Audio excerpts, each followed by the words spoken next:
Hello! Boa tarde, bom dia, boa noite para você que está me assistindo ao vivo. Boa tarde, né? São 3 horas e 6 minutos. A gente vai começar a fazer uma análise aqui das principais questões do Enem de humanas do ano de 2025. Obviamente, como eu falei, são as principais questões. Não dá pra gente falar sobre tudo numa live inteira, até porque ficaria gigantesco. E antes de começarmos a falar sobre as questões, vamos falar aqui com vocês sobre o tema da redação, tá? Vou usar como base para esta aula, para esta live, para esse vídeo que está assistindo agora na sua casa, no seu celular. E para quem está assistindo o corte, tá? Vou usar como base a prova verde, ok? Então fica atento, o modelo de prova que a gente vai utilizar é a prova verde, tá ok? Não usaremos as outras cores, tá? Por que verde, Jason? Porque foi a primeira que eu tive acesso. Então a primeira prova que eu consegui pegar ontem, analisar as questões, já imprimi em casa, já comecei a olhar com calma e ver questões que poderiam ser muito importantes para a nossa aula de hoje, foi o caderno verde. Tá? Então eu peguei o caderno 4, que é o caderno verde, eu vou deixar aqui para vocês na captura. Deixa eu só me posicionar na câmera para a captura que eu trago isso para vocês. Ó. E vamos começar com as questões humanas. Da questão 46 a 90, a gente pode fazer uma seleção de questões fundamentais para esta nossa aula não ficar tão longa, que já foram 28 minutos, pelo que eu estou vendo aqui. Nesses 28 a gente falou mais de 20 minutos só da redação, né? Vamos começar pela 46, uma questão que pega história, tá? A questão 46 fala sobre a Primeira Guerra Mundial e a gripe espanhola. Então, ó, não há consenso em torno do nome dado à pandemia, tendo desde o seu início sido chamada de gripe espanhola, provavelmente por causa da desinformação em torno da notícia sobre a sua origem. Uma das hipóteses deriva da neutralidade espanhola na Primeira Guerra e a consequente liberdade de imprensa naquele país, maior do que nos demais países envolvidos na guerra. Hoje existe um consenso entre os virologistas e os epidemiologistas de que o vírus da gripe não se originou na Espanha. Entretanto, dificilmente essa pandemia deixará de ser conhecida como gripe espanhola. Aqui a gente vai ver o texto da gripe sob a ótica da história ecológica, da história revista, tá? E de acordo com o texto, a denominação recebida pela pandemia foi no começo do século XX, ou seja, lá estamos falando da Primeira Guerra. Foi determinado pelo quê? Precariedade dos conhecimentos da medicina militar. Medicina militar, a gente está falando de campo de batalha, a gente está falando de combate, não tem a ver com a pandemia, de fato, da gripe espanhola, né? Retaliação da Tríplice Aliança aos soldados desertores. Pera aí, o nome, de acordo com o texto, a denominação recebida pela pandemia foi determinada pela Tríplice Aliança em relação aos soldados que desertaram da guerra. Não faz o menor sentido, né? Controle dos relatos. Tô vendo meu retorno. Ah, tá, ele deu uma piscada pra mim.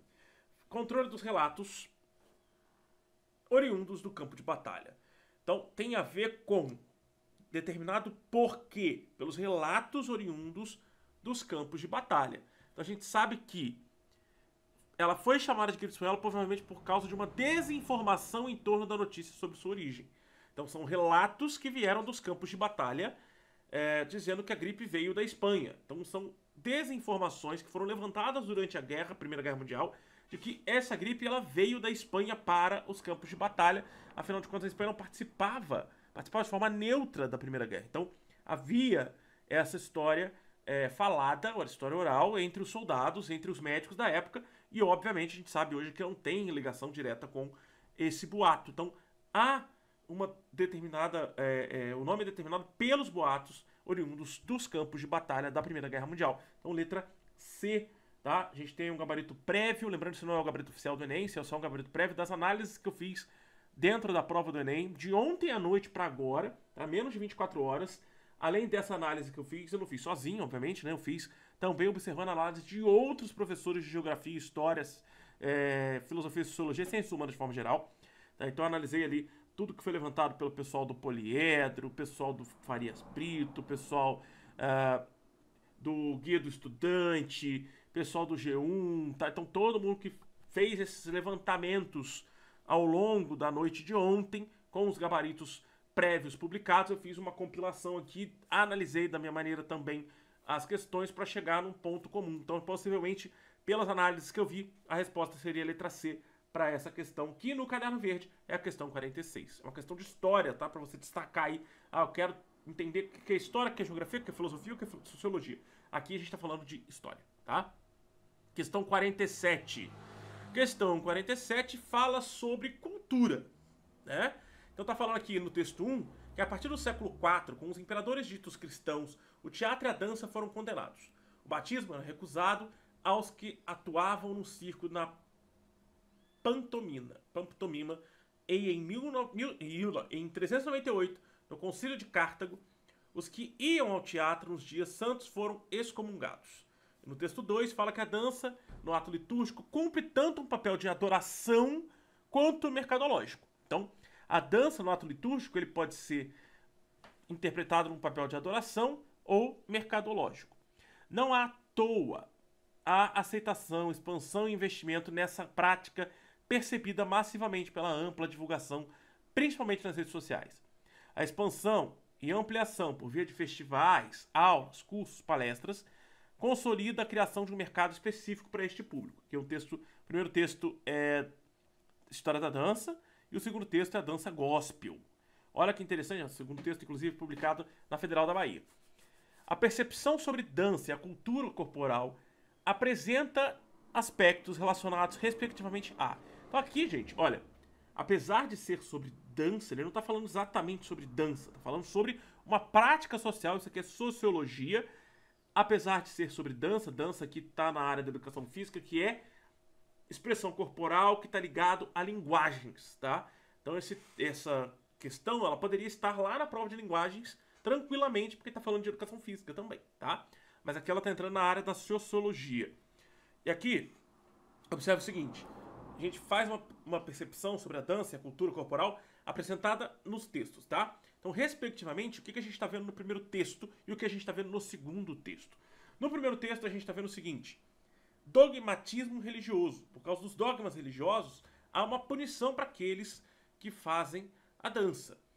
Já no segundo texto, a gente vai ver uma maior adesão dos fiéis à prática da dança na adoração. Então aqui, ó, a dança é um ato litúrgico que cumpre tanto o papel de adoração quanto mercadológico, porque aí a dança também é um produto que vai para aulas, festivais, cursos, palestras, etc. Tá? Então a letra E é a resposta da questão 47. Tá? Então pegamos uma de história, uma de sociologia, beleza, vamos... Opa, subi demais, vamos para 48.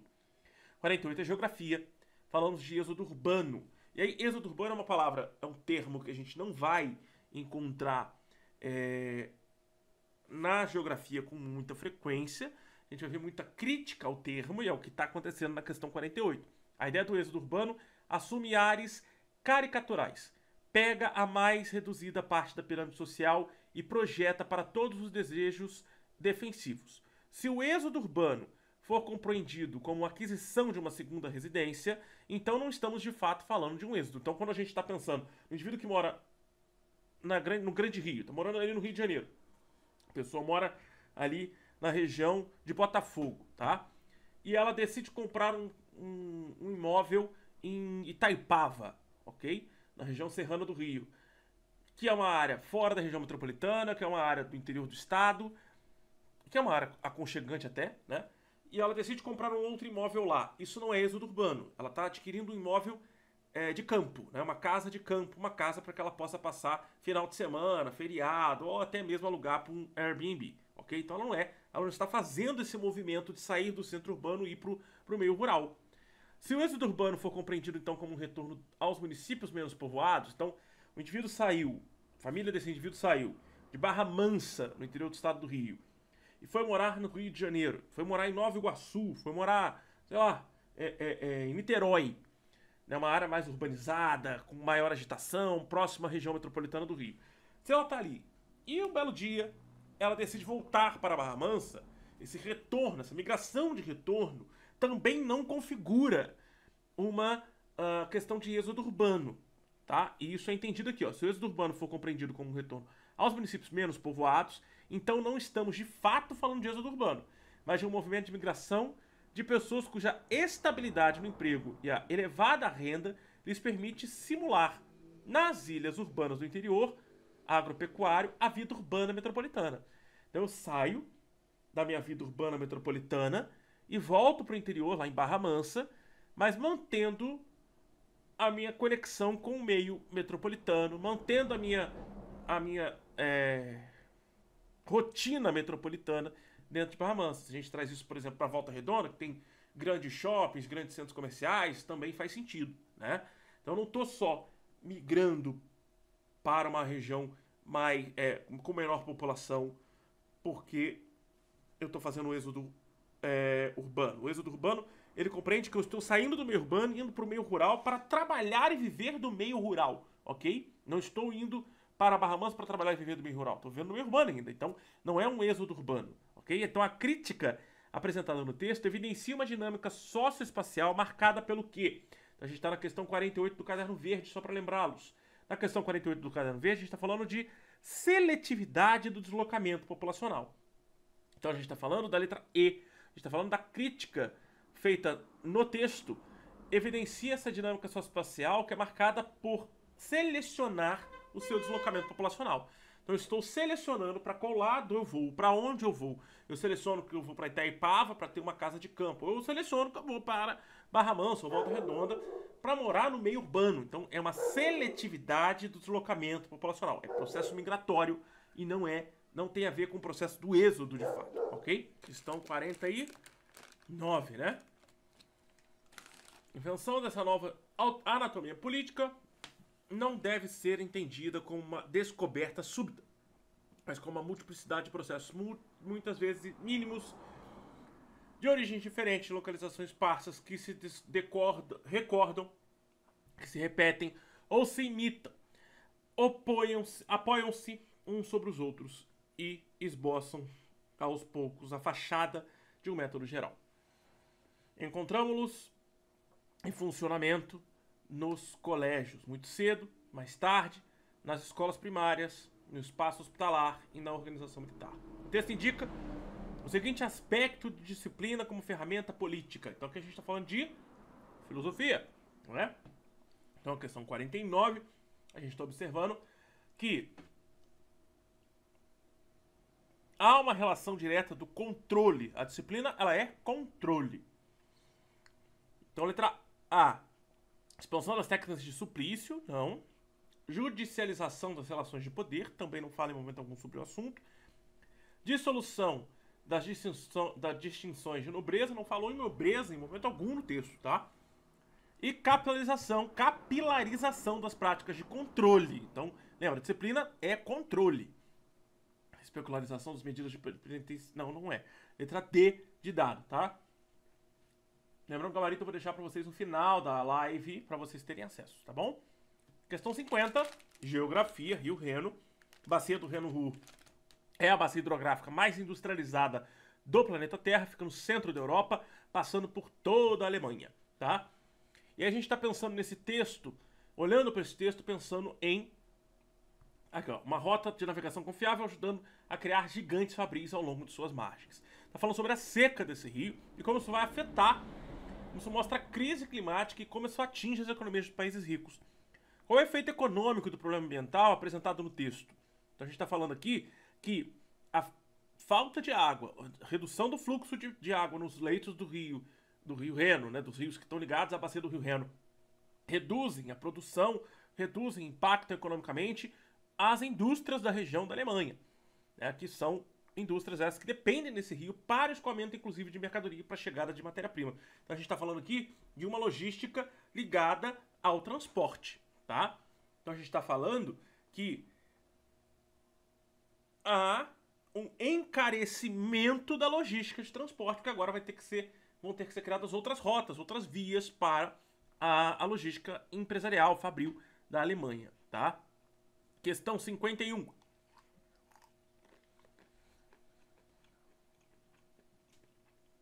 Questão 51 é a geografia novamente.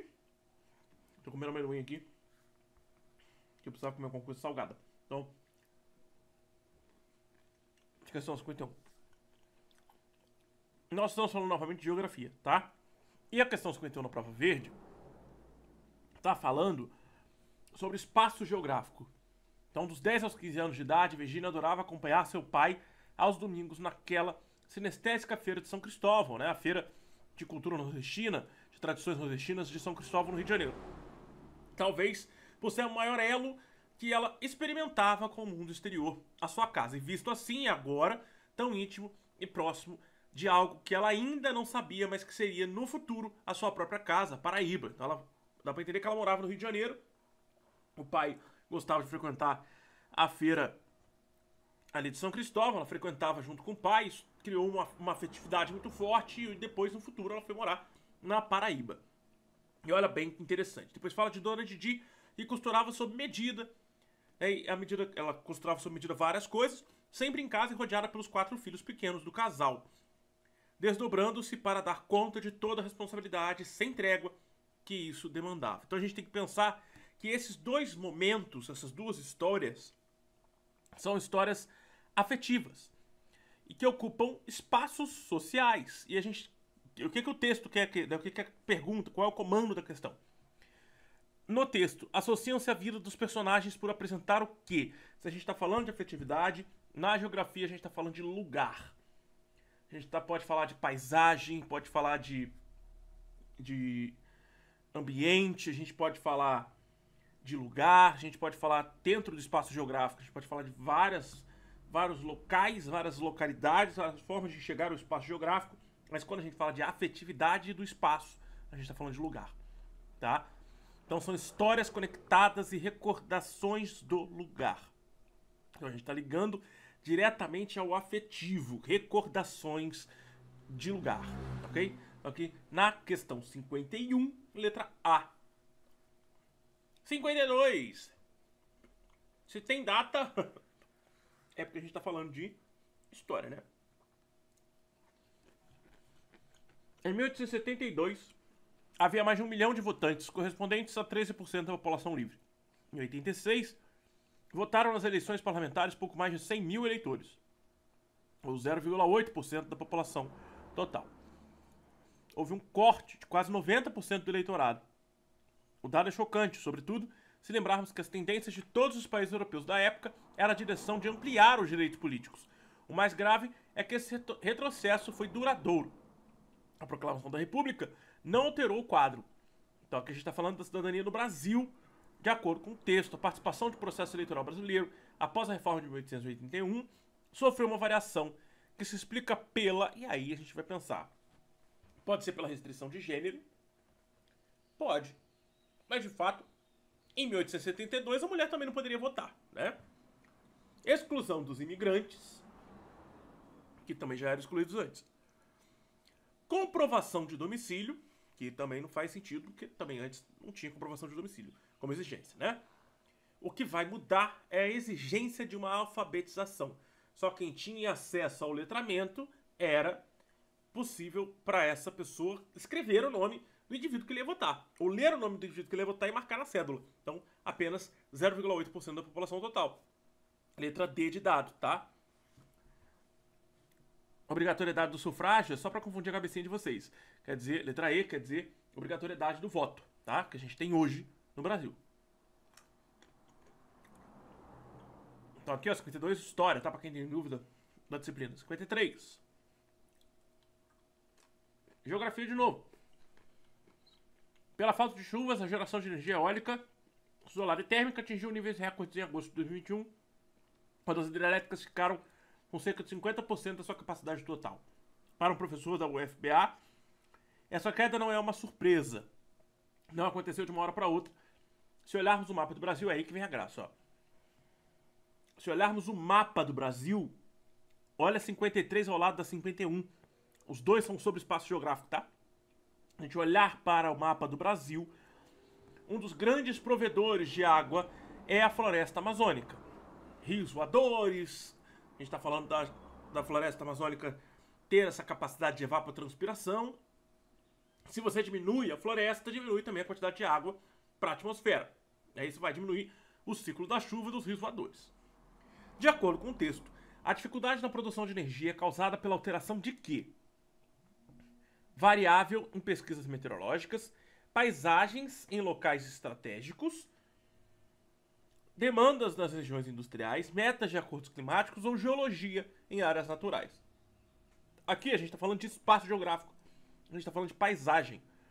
Ele falou, ó, se olharmos para o mapa do Brasil, a gente tá vendo uma paisagem nesse mapa. E se essa paisagem foi desmatada, vai ter uma consequência que é a diminuição da quantidade de água na atmosfera, que vai reduzir o número de chuva. Então, olhar para essa paisagem devastada faz a gente entender que isso vai reduzir o volume de chuva. Então, a paisagem em locais estratégicos, tá?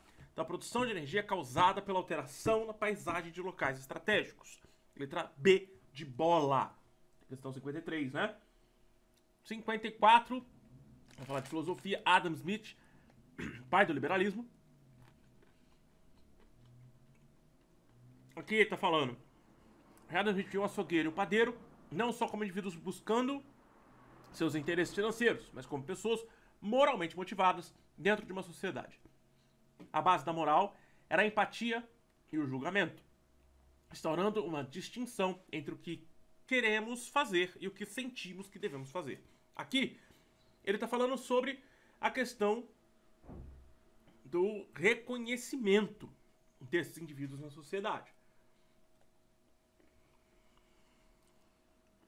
Não só o reconhecimento, mas também a procura por uma satisfação do trabalho desses indivíduos. Então a gente pensa que o açougueiro e o padeiro, não só indivíduos que buscam interesses financeiros, mas como pessoas moralmente motivadas dentro de uma sociedade. Motivadas para quê? Elas são motivadas para quê? Né? Para conquistar o lucro, para conquistar mercado. Né? A gente está pensando em Adam Smith. A base da moral era empatia e o julgamento. Empatia e julgamento tem a ver com aquilo que sentimos. Aqui, ó.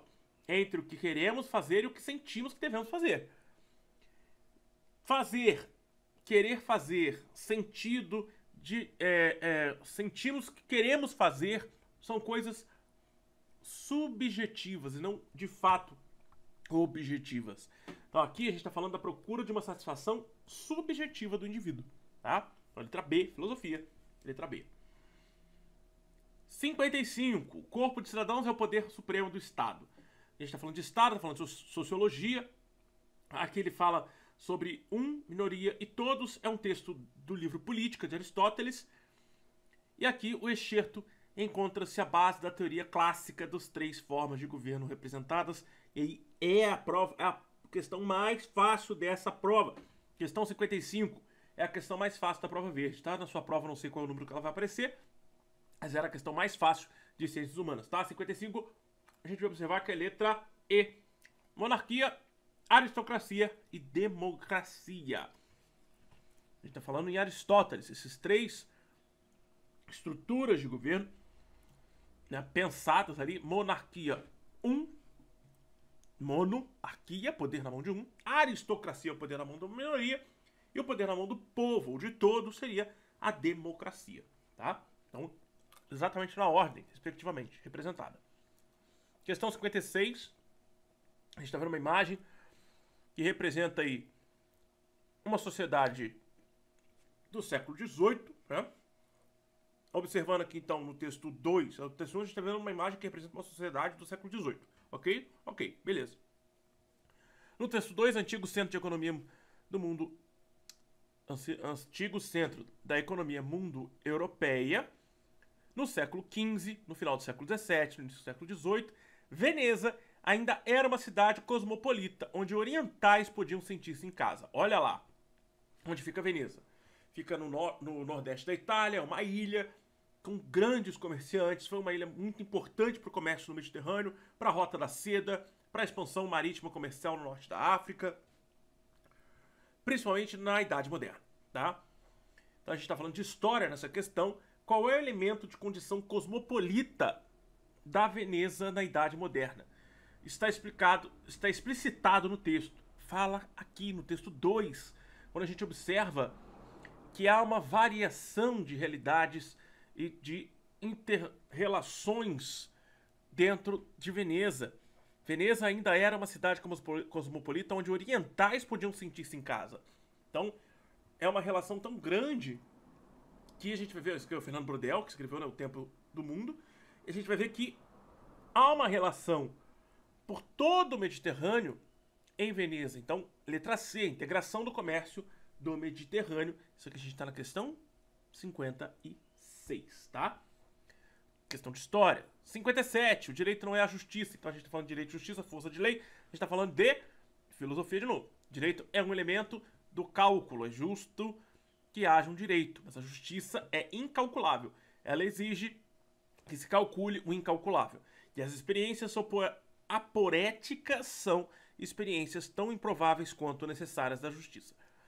Isto é, são momentos em que a decisão entre o justo e o injusto nunca é garantida por uma regra. Opa, pulei. Peraí, deixa eu voltar.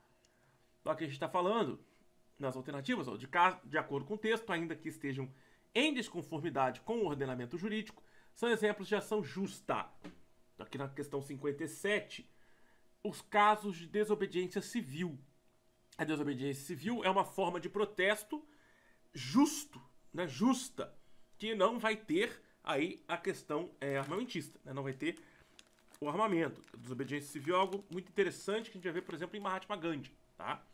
Para filosofia. 58, uma das músicas mais legais a gente poder estudar, a gente poder entender o cotidiano, o dia a dia da vida urbana, o aceleramento da vida do cotidiano urbano. Aí, uma música do Paulinho da Viola, né? Cadê? Sinal fechado. Essa letra da canção apresenta a permanência de uma situação de vida cotidiana ao destacar o quê? Olha bem, a gente vai ver uma questão que não tem a ver com redução da mobilidade urbana, porque os dois estão parados no sinal, um conversando com o outro no sinal vermelho, né? É a efemeridade dos vínculos da afetividade. Então, os vínculos afetivos são efêmeros no meio urbano, como que eles são ali fracos, vazios, no sentido de não termos essa conexão ao longo da conversa, eles vão se despedindo ao mesmo tempo que eles estão combinando algo que não vai acontecer, a gente sabe disso, né? Então, aqui, a efemeridade dos vínculos de afetividade, letra D.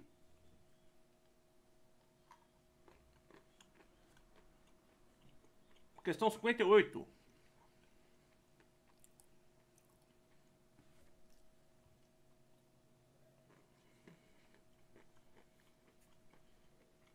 Questão 58 é atualidades, tá? Repara nela.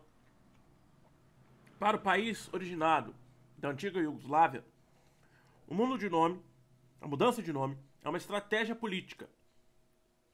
Antigamente, a Macedônia, que hoje é Macedônia do Norte, ela tinha uma briga ali com a Grécia por uma questão de território. Uma questão que o norte da Grécia é chamado de Macedônia, tá? E o governo grego era contra o uso do nome do outro país, ok? Por causa de todo o histórico da Grécia e da Macedônia, isso pega lá desde Alexandre o Grande. E os macedônios viam isso como algo ruim também. Então eles queriam mudar o nome do seu país para algo que simbolizasse que o país ainda não está completo, que é uma busca por uma integração nacional. Precisa desse outro pedaço que está lá ainda dentro do território grego. Então, por isso que a gente vai ver a formação do que a gente chama hoje de Macedônia do Norte. O país muda de nome para mostrar para o mundo que ele não é um país ainda completo, que o seu pedaço está dentro do território da Grécia. Eu não preciso nem ler o texto para saber, mas a gente tem ali a intensificação da integração regional. Intensificar a integração regional, letra E na 59, tá? Questão 60. Concentração do CO2 por queimadas entre África e Brasil. A gente vai ver aqui, ó, esse fluxo desenhado aqui. É óbvio, é simples para quem trabalha geografia, mas para quem não trabalha fica um pouco complicado. A dispersão espacial do problema ambiental, representada na imagem de satélite, é explicada pela seguinte característica geográfica. A gente está vendo queimadas aqui na região do Congo e queimadas aqui na região da Floresta Amazônica. O que conecta essa emissão de CO2 entre um continente e outro é a circulação de massa de ar.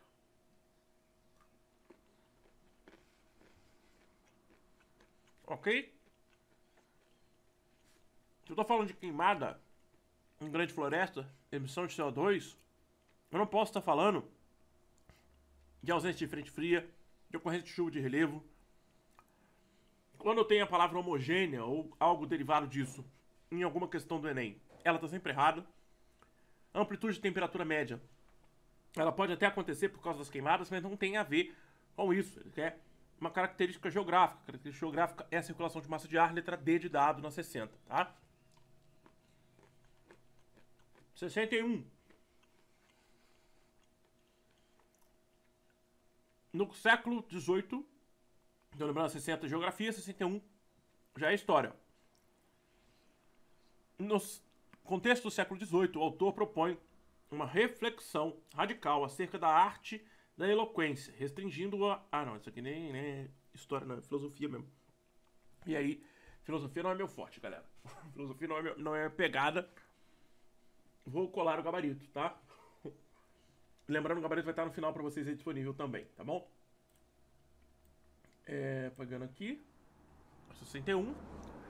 No contexto do século XVIII, o autor propõe uma reflexão radical acerca da arte da eloquência, restringindo-a ao âmbito da persuasão, análogo às críticas platônicas aos sofistas. É isso aí. De acordo com o gabarito prévio, essa questão eu peguei do gabarito prévio do Guia do Estudante, tá?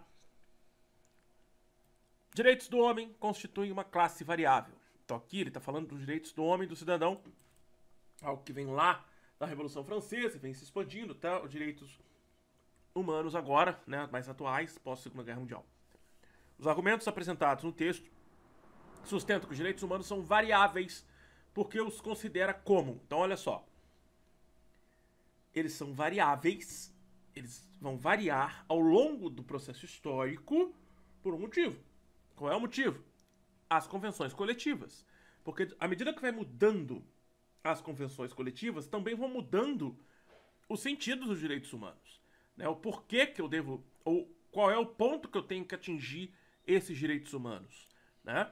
Ele fala aqui, ó, com as mudanças das condições históricas, ou seja, dos carecimentos e dos interesses das classes no poder, dos meios disponíveis para a realização dos mesmos, das transformações técnicas.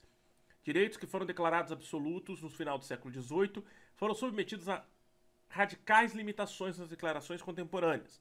Direitos que declarações do século XVIII nem sequer mencionavam, como os direitos sociais, são agora proclamados como grande ostentação nas recentes declarações. Então, há uma mudança por causa das convenções coletivas, não é atemporal. Tá? Atemporal significa que vale para toda a história, para todo o tempo. Não há um limite de tempo, por isso atemporal. Questão 63, geografia novamente. Carro elétrico, uma miragem ecológica. A gente vai ver aqui, ó, que essa é uma questão também fácil pra caramba, tá? A charge ajuda bastante, não precisa nem muito ler o texto. Uma dica legal pro Enem, tá?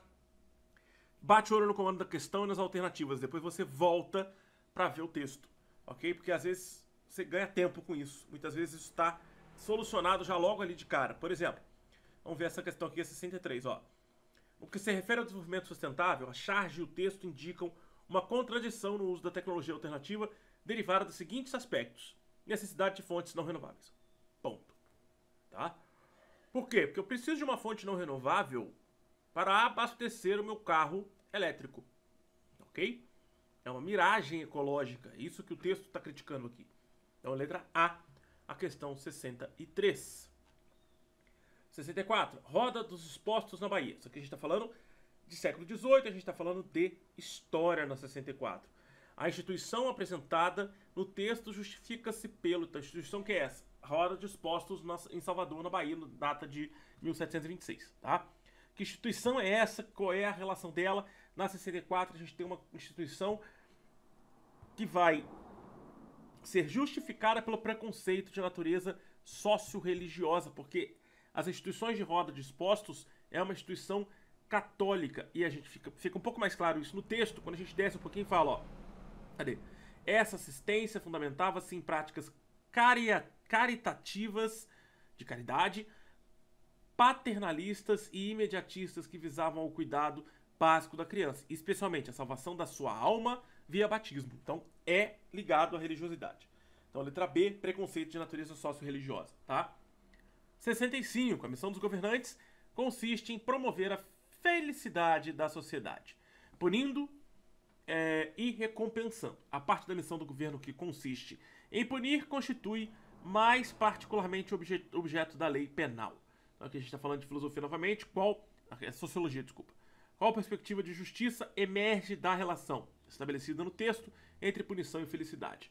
Então há uma relação entre sociologia e filosofia aqui nessa questão, porque fala de felicidade, e a questão 65 fala da aplicação dos meios para atingir um fim. Então um fim é justificável pela aplicação dos meios. Então está falando sobre a punição e a busca pela felicidade, tá? Então letra A tá aqui na 65. 66. Questão de geografia novamente, cidade sustentável. É o assentamento humano constituído por uma sociedade com consciência de seu papel de agente transformador do espaço e cuja relação não se dá pela razão natureza-objeto. Uma medida pública que contradiz o modelo de cidade exposto no texto e aí a gente tem uma medida pública que vai contradizer exatamente essa ideia de cidade sustentável, na questão 66, é a canalização dos cursos hídricos. Em muitas cidades, em muitos aglomerados urbanos, a gente vê a canalização do recurso hídrico como sendo importantíssimo para a ocupação do espaço urbano, tá? Então, apesar da gente pensar numa cidade sustentável, em ações que vão ser mais prudentes ecologicamente, vão ser mais eficientes do ponto energético e de maior equidade socioambiental e socioespacial, ainda há muita canalização de cursos hídricos. Por isso é uma medida que contradiz o modelo de cidade exposto no texto, tá? 67. Os Estados Unidos, um hotel perto de uma parque foi engolido por uma enorme cratera. A gente está falando de geografia novamente, né? Situação de desmoronamento do solo, descrita no texto, origina-se de onde? Ó, ele está falando de uma cratera que engoliu um hotel inteiro, né? Um hotel inteiro. Então, é um buraco que vai se originar do solo, tá? Na 67, a gente tem a ação do intemperismo químico.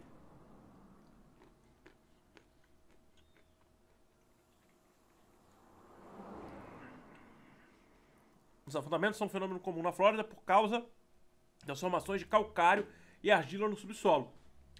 Mas às vezes chuvas fortes ou drenagem do solo para a construção acabam contribuindo para o surgimento desses buracos. Então, ele poderia confundir a gente com intemperismo físico, por causa da chuva forte, da drenagem do solo na construção. Porém, quando ele fala aqui do calcário e da argila, é químico, né? São elementos químicos que acabam causando essa erosão e esse intemperismo. Então, letra B, ação do intemperismo químico, tá?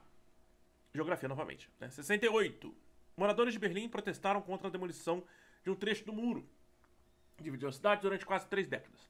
Beleza? Tá falando do muro de Berlim, tá falando de Guerra Fria. Demolição do símbolo histórico. Mencionado representa uma violação da memória coletiva. Letra A. Alteração das fronteiras políticas. Já não tinha mais fronteira política ali. Ainda mais que eu tô pensando que isso é em 2021 que foi publicado. Negação das influências orientais. Reorganização da mobilidade urbana. Não. Violação da memória coletiva. Letra A. 69. Lembrando? 68 é história, tá? Apesar de ser atualidades, é mais história. 69. Em conjunto, todo e não todo, unido e separado, em consonância e em dissonância, de todos um e de um todos. Isso aí é filosofia, né? Deus é dia e noite, inverno, verão, guerra, paz, sociedade, fome. Que são os pré-socráticos, ó. Característica do pensamento filosófico Heráclito, do filósofo Heráclito, registrado nos fragmentos mencionados, é a ênfase na... E aí, como eu falei, filosofia não é meu forte. Vamos ter que dar uma colada aqui no nosso gabarito. Vou olhar de novo o gabarito do Guia do Estudante. Questão 69. Letra D, distribuição dicotômica do cosmos. Aí fica o professor de filosofia depois esclarecer com mais detalhes. Vamos para 70. História do Brasil para ocupados, o texto utilizado aqui. No texto, europeus e ameríndios atribuíram à prática relatada, respectivamente, o significado dele. Então a gente está falando de qual prática? A prática não era, né? Entre esses preconceitos estava o canibalismo. Prática não era, porém, uma mentira, uma invenção europeia, mas um ritual controlado por regras. Então a gente está falando de canibalismo. Então, europeus e ameríndios atribuíram à prática relatada, respectivamente, significado de... Ih, rapaz. Respectivamente, primeiro europeus, selvageria. Impetuosidade, fanatismo, intolerância, repressão. Selvageria. Para eles eram homens selvagens aqueles que cometiam canibalismo. Para os europeus. Para os ameríndios, empoderamento. Resistência, humilhação, violência, justiça. Letra A, né? Questão 70. Facinha também, claramente letra A. Questão 71. Fragmentada em pequenos grupos, fragilizada pela ausência de algum tipo de organização ampla, tendo que carregar o peso de preconceito racial, que se transfere do negro para a cultura negra, a religião dos orixás tem poucas chances de se sair melhor na competição, desigual com outras religiões. No processo de inviabilização dos cultos afro-brasileiros, o texto associa os seguintes elementos essenciais. Vamos lá.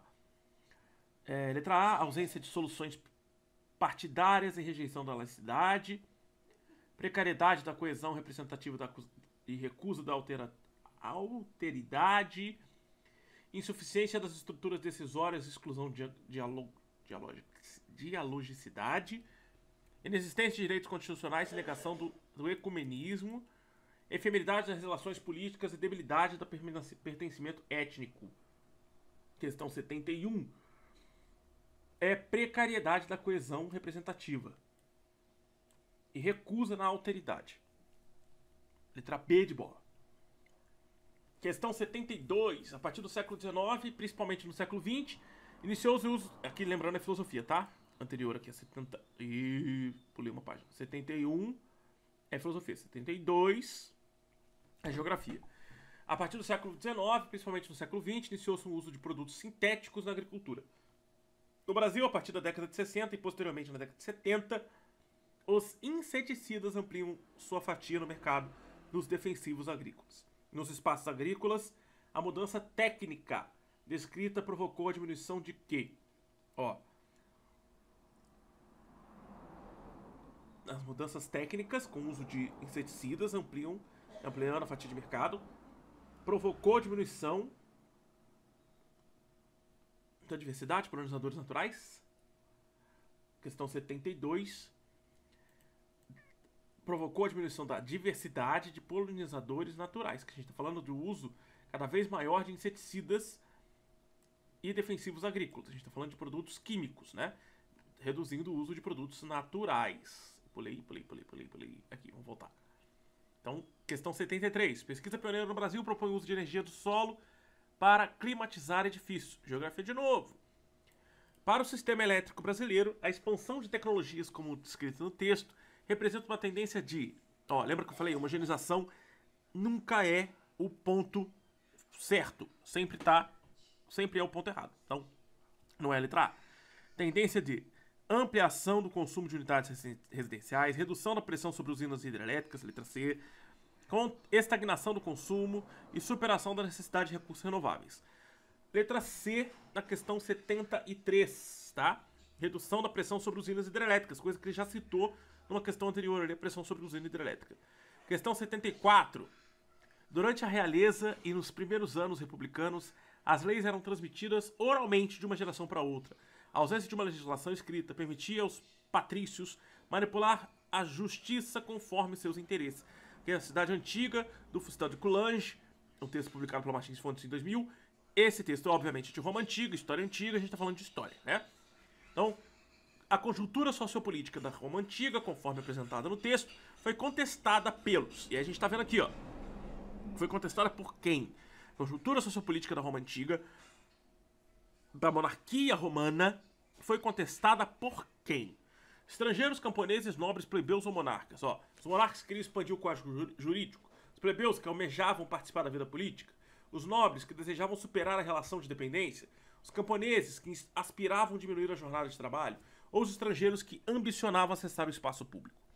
Então, quando a gente está falando dessa conjuntura política, que não havia a lei escrita de uma forma tão clara, era totalmente... ou praticamente oralizada, na 74 a gente está olhando e percebendo que quem vai lutar por mais direitos não é a monarquia que tinha todos os direitos na mão, nem a nobreza que comandava as leis, e sim o plebeu que queria mais clareza dentro das leis, tá? Então a gente está falando aqui que que os plebeus que almejavam maior participação na vida pública, na vida política de Roma. Né? Inclusive vai dar origens à República Romana posteriormente a isso. Então, letra B de bola. 75.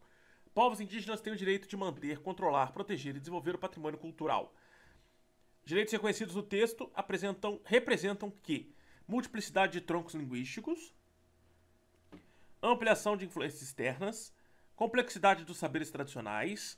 Então, ó, influência externa você pode cortar, a letra B pode cortar fora.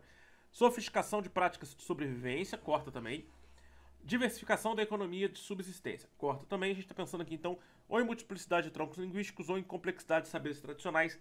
Na 75, a gente fica com complexidade de saberes tradicionais. Por quê? Porque em momento algum ele fala de traço linguístico, em momento algum ele fala de tronco linguístico, em momento algum ele fala dessa multiplicidade. E sim, ele traz pra gente o conhecimento da propriedade da fauna e da flora, as transmissões orais, a literatura, o desenho, o esporte, os jogos, a arte visual, a interpretativa. Ele está falando da complexidade dos saberes desses povos tradicionais. Então, letra C de casa na 75, tá? Lembrando, isso aqui é atualidades. A 75, ela pode entrar como geografia também. Porque está falando de povos originários, está falando sobre matriz populacional brasileira. 76. Eu escolhi Bezalel e lhe dei. São dois textos da Bíblia, né? E um texto do Corão, não é isso? Aqui, essa questão 76 aqui é uma questão que gerou uma certa polêmica, né? Vou primeiro pro comando de questão, depois a gente volta aqui em cima. Escritos em temporalidades diferentes, Antiguidade e Idade Média, os textos sagrados aproximam-se ao mostrar o papel da ciência. E aí a gente vai ver o texto, ó. Texto 1. Eu escolhi Bezalel e lhe dei competência e habilidade para fazer todo tipo de trabalho artístico, para fazer desenhos e trabalhar em ouro, prata e bronze, para lapidar e montar pedras preciosas, para entalhar madeira e para fazer todo tipo de artesanato. No texto 2, Moisés foi educado em toda a sabedoria dos egípcios e veio a ser poderoso em palavras e obras.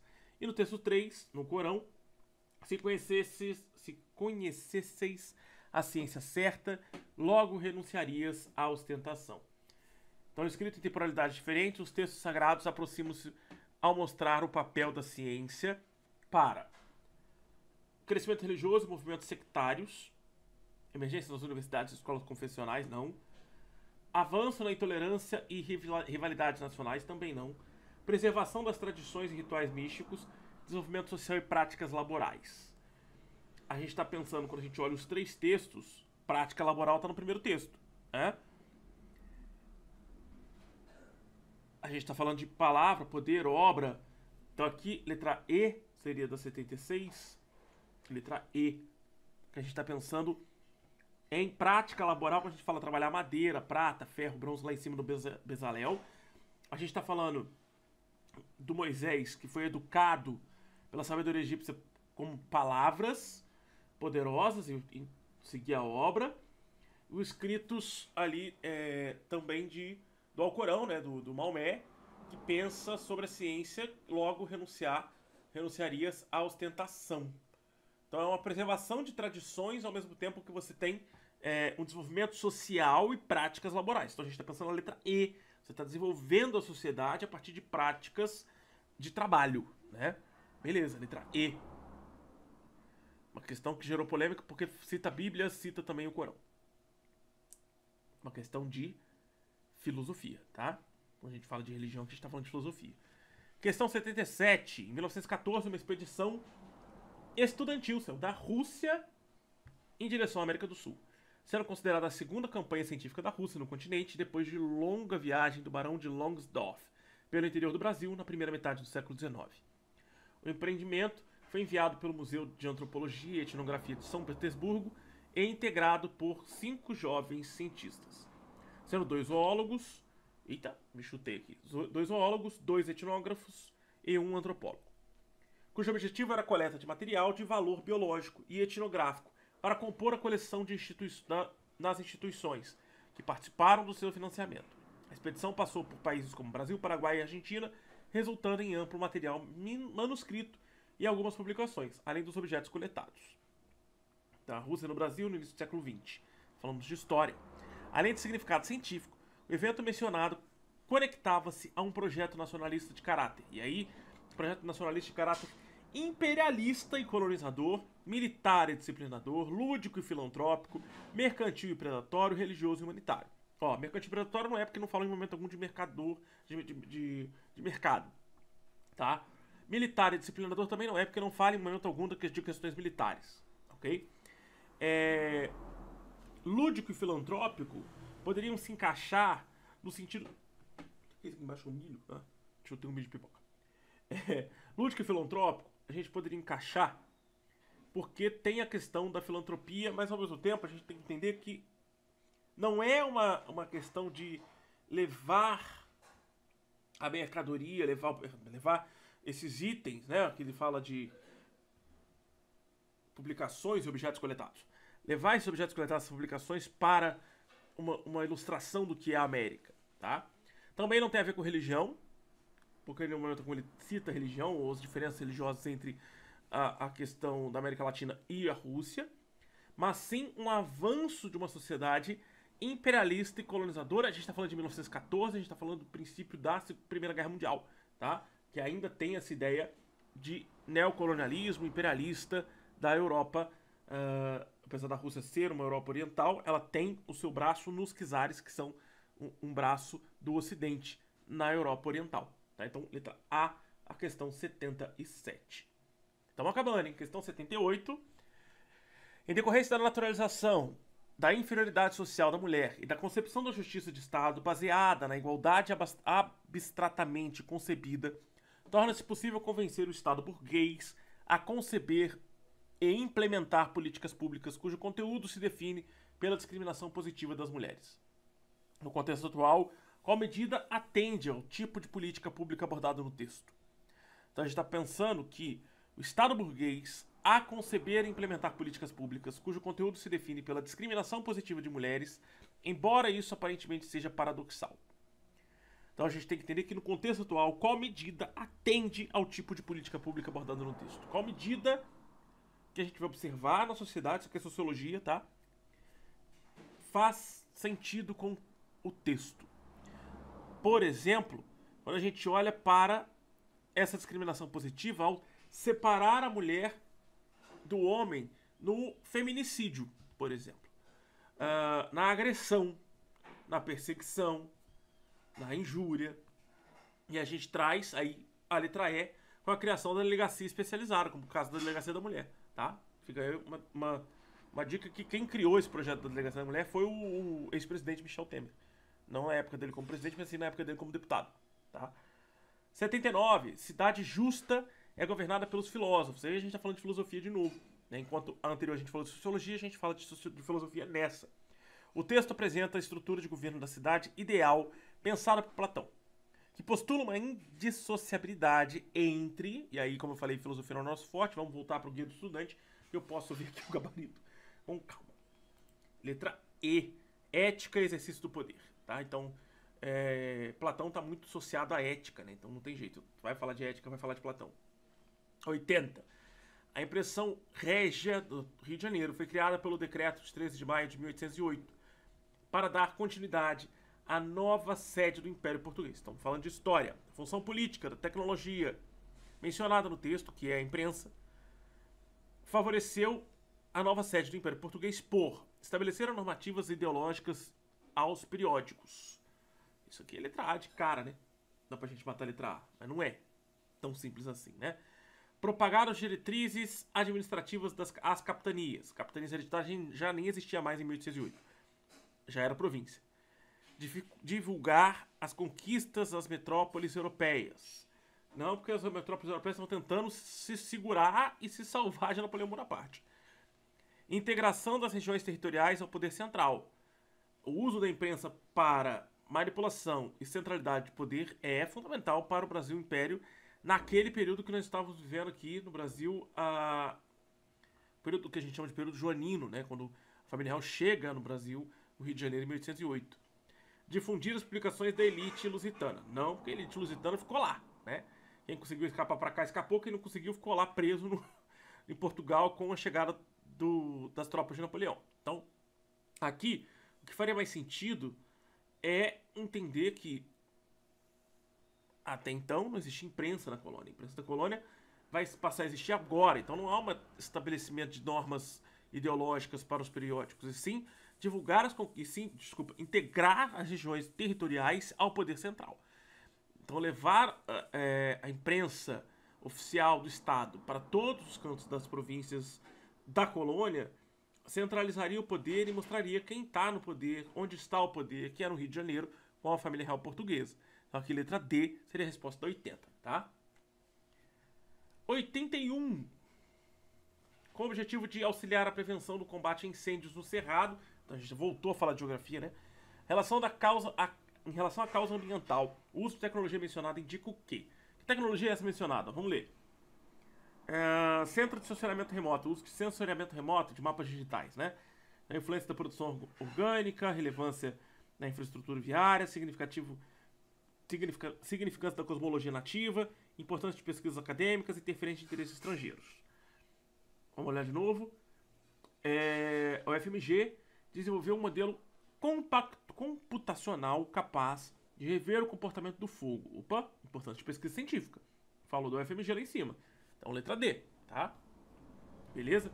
Quando ele fala ali do mecanismo do uso de sensoriamento remoto, que é digitalizar mapa digital, feito a partir de institutos como o Instituto Nacional de Pesquisas Espaciais, que é o INPE, ou da UFMG, que vai buscar ali entender de forma computacional a movimentação do fogo, vai usar tecnologias para integrar o monitoramento do cerrado. Então isso está usando a importância acadêmica para dentro dessa pesquisa, né? Então aqui na 81 nós temos letra D novamente, assim como foi na 80.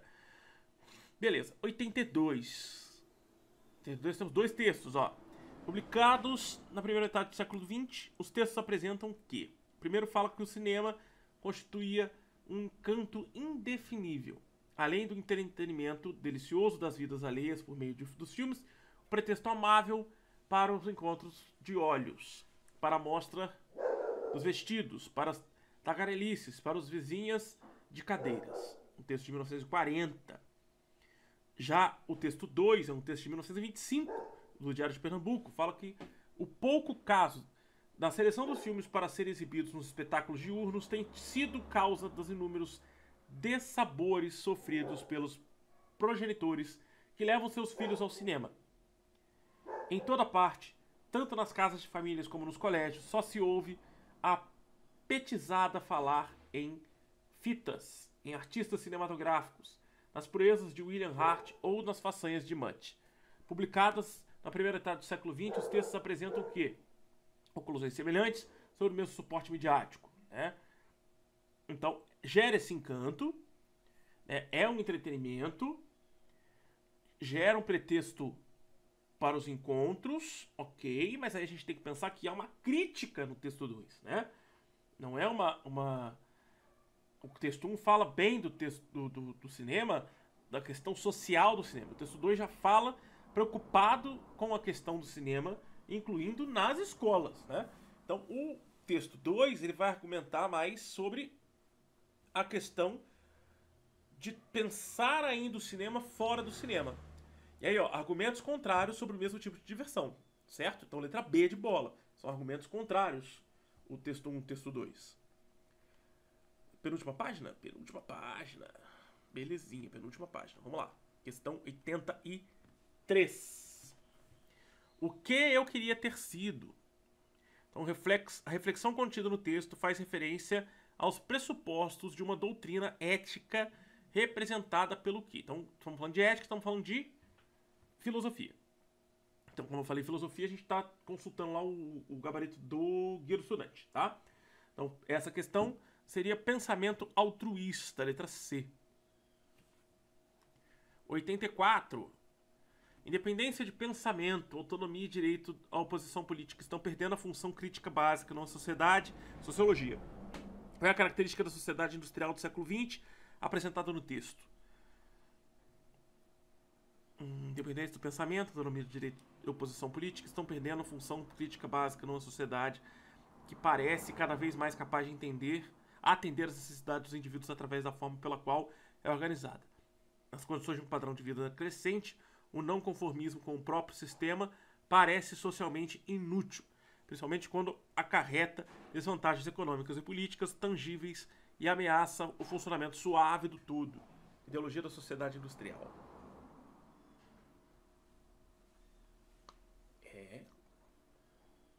Sociedade industrial, sociologia, a gente está falando de realidade unidimensional.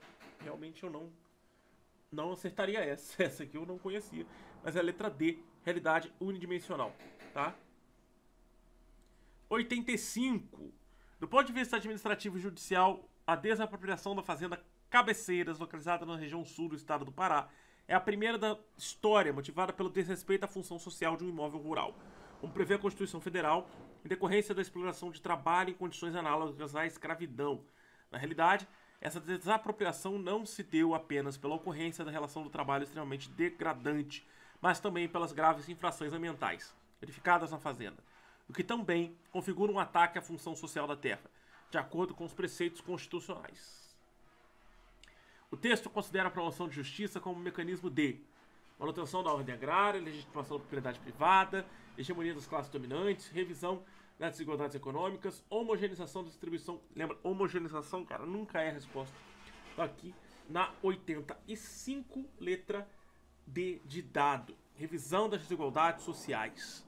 Pensa, tá falando de trabalho análogo à escravidão, combate a esse trabalho análogo à escravidão leva a uma revisão de desigualdade social. 86, temos uma foto de Salvador, Bahia. Análise de elementos presentes na fotografia permite identificar qual característica socioespacial. Então, tentando observar o que está na imagem aqui, né? A gente vai observar que temos grandes prédios, uma área bem urbanizada, próxima às praias de Salvador. A gente vai perceber que há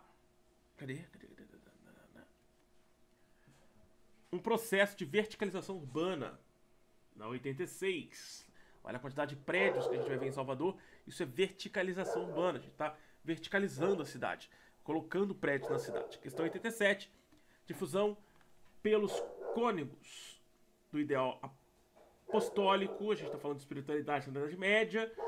A gente está falando de, conforme o texto imaginário dos fiéis cristãos do período medieval, a salvação era alcançada por meio das... Isso aqui é história.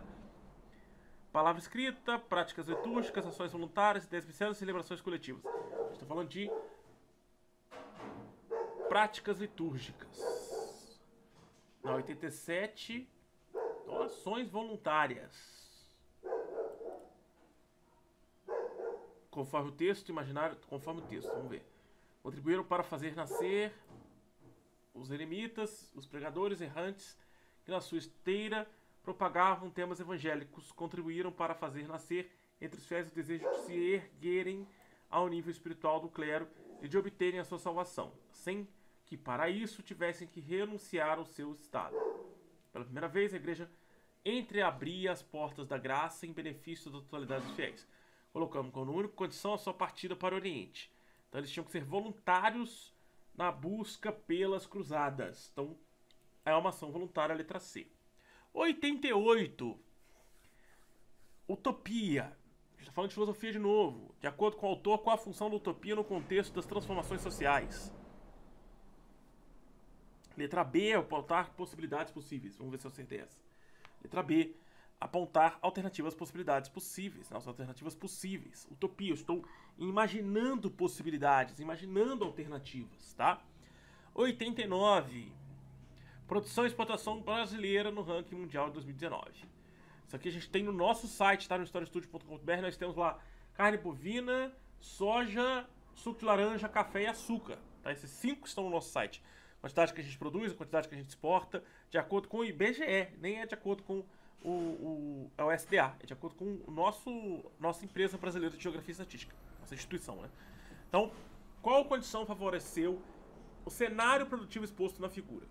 Redução do poder de compra brasileiro, ampliação da entrada de capital agroindustrial no campo, diminuição do uso do trabalho, valorização da moeda nacional, inclusão de pequenas propriedades em cultivos subsistência.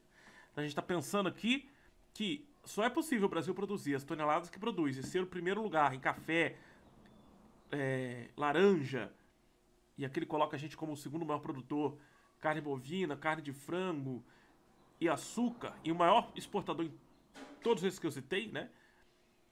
É porque nós temos algo que faz isso acontecer. O que é que isso faz? O que é esse algo, né?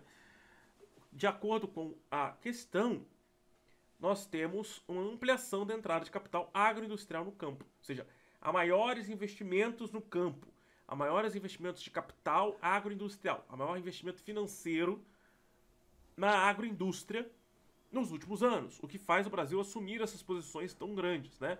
Nós somos o terceiro maior produtor de milho, o quarto maior produtor de carne suína, sendo o terceiro maior exportador de milho e o quarto maior exportador de carne suína do mundo. O Brasil fica aí em grandes posições quando a gente fala da agroindústria, porque há gigantescos investimentos, seja esse privado, seja esse nacional, estrangeiro ou até mesmo feito pelo Estado, tá? Inclusive com os seus benefícios aí para o agro. Questão 90 fechando, então a gente tem a questão 89 de geografia, questão 90 fechando com Getúlio Vargas, a questão de história. A gente está falando da história por trás de Carlos Lacerda, na Rua Toneleiro, né, em toda a sua carreira política. Getúlio Vargas sempre contara com o seu talento pessoal de persuasão e poder de manipulação, ao mesmo tempo poder de criar inimigos, né? Agora, porém, seus amigos começavam a perceber que ele parecia envelhecido e cansado.